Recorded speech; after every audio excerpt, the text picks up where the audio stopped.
রোদের থেকে সালোক সংশ্লেষণ প্রক্রিয়ায় যে গাছ খাদ্য তৈরি করে এবং তাতে যে গাছ সুন্দর গ্রোথ পায় এটা আমরা সবাই জানি, কিন্তু বাতাস যে কতটা এফেক্ট করে গাছকে, আমি এয়ার পলিউশনের কথা বলছি, দিল্লির পরেই এখন কলকাতা। তুলসী গাছের ঔষধি গুণের কারণে যে কোনো ধর্মের লোকই বাড়িতে তুলসী গাছ রেখে থাকে।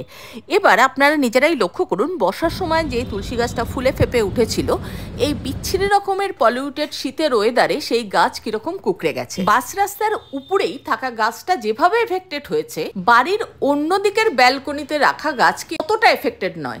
দেখুন, পাতাগুলো অনেক বেশি সতেজ আছে, যথেষ্টই সবুজ আছে, যদিও পাতার পরিমাণ এখন কমে গেছে। সেটার কারণ হচ্ছে এখন তো আর বর্ষাকাল নয়। বাস্তু মেনে তুলসী গাছ লাগালেই যে সেই গাছটা বেঁচে থাকবে এমন কোনো কারণ নেই। শুধুমাত্র মাটির পট, মাটি বা গাছে কি সার দিলাম, জল দিলাম তার উপর নয়। যারা আমার মতো ব্যালকনি বাগান করে থাকেন তারা কিন্তু এই পলিউটেড শীতকালে গাছগুলোর প্রতি একটু স্পেশাল যত্ন নেবেন।